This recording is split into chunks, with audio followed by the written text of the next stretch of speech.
Assalamualaikum warahmatullahi wabarakatuh. Perkenalkan, nama saya Rika Erviana dengan NIM 2030205132. Di sini saya akan menjabarkan tentang efektivitas dan ketidakefektifan dalam pembelajaran daring.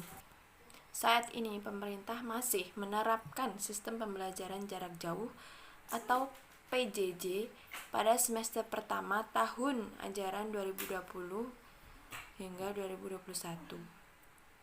Hal ini disebabkan karena masih tingginya grafik kenaikan jumlah korban COVID-19. Pembelajaran jarak jauh ini memakai sistem daring dan luring, terutama pada daerah-daerah yang masih berzona merah. Pembelajaran sistem daring ini dibantu dengan beberapa aplikasi seperti Google Classroom, Google Meet, Edmodo, dan Zoom. Sedangkan pembelajaran luring atau luar jaringan artinya pembelajaran dengan memakai media seperti televisi dan radio.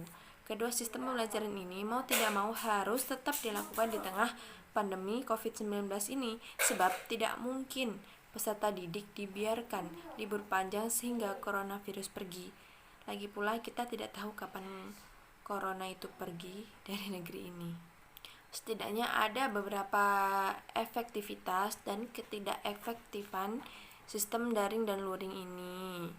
Antara lain, dengan pembelajaran daring ini, maka guru dituntut untuk melakukan inovasi dan merancang sebuah materi, metode pembelajaran, dan aplikasi apa yang sesuai dengan materi dan metode. Kekreatifan guru ini merupakan kunci sukses dari seorang guru untuk dapat memotivasi siswanya tetap semangat dalam pembelajaran online ini dan tidak menjadi beban psikis bagi siswa-siswinya. Di samping itu, kesuksesan pembelajaran daring selama masa COVID-19 ini tergantung pada kedisiplinan semua pihak.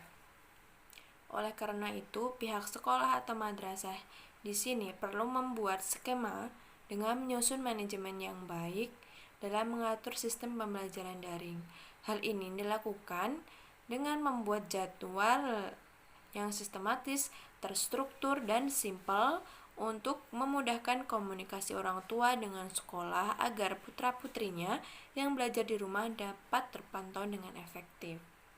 Dengan demikian, pembelajaran daring sebagai solusi yang efektif dalam pembelajaran di rumah guna memutus mata rantai penyebaran COVID-19.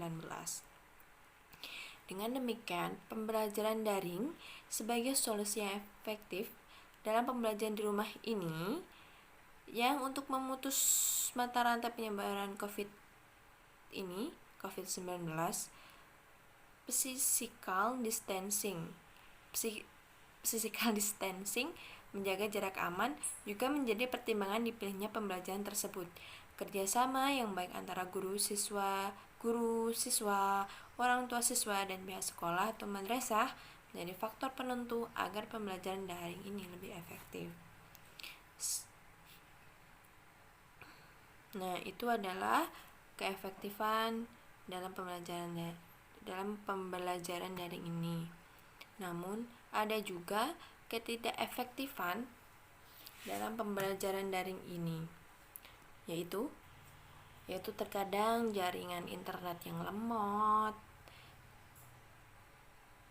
dan sistem pembelajaran daring ini sehingga tidak berjalan dengan efektif jika jaringannya tidak bagus. Sebaliknya, ketika jaringan internet jelek atau buruk, maka secara otomatis proses kegiatan belajar mengajar KBM online pasti terhambat.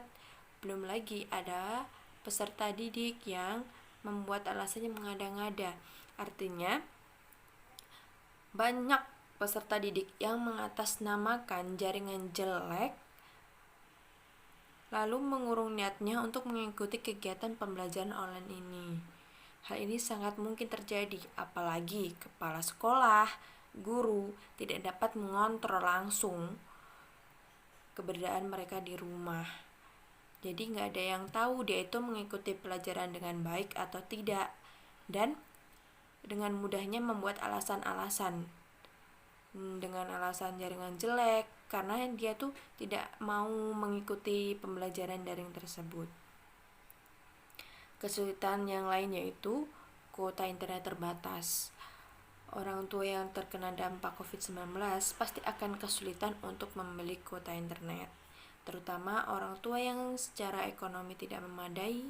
Hal ini perlu dipikirkan secara matang oleh pihak sekolah dan Kementerian Pendidikan dan Kebudayaan. Selanjutnya yaitu KBM tidak efektif. Sistem pembelajaran dan luring tentu tidak seefektif pembelajaran di sekolah. Hal ini terjadi karena beberapa faktor, misalnya pengurangan jam mengajar. Guru-guru yang biasanya mengajar 4 jam terpaksa hanya mengajar selama 1 jam, dan banyak pula para siswa yang tidak paham akan mata pelajarannya karena tidak keterfokusannya dalam belajar, dan juga guru tidak dapat selalu mengawasinya. Dengan mengetahui hal tersebut, maka pembelajaran daring dan luring tidaklah mudah seperti yang dibayangkan, dengan tidak masuk sekolah, tidak terjerat waktu, dan sebagainya. Nah, dalam pembelajaran daring dan luring ini ada juga keefektifan dan tidak efektifan dalam pembelajaran, yaitu tadi yang saya jabarkan, ketidakefektifan dan keefektifan dalam pembelajaran daring. Namun lebih banyak ketidakefektifan dalam pembelajaran daring ini karena lebih banyak yang menyepelekannya.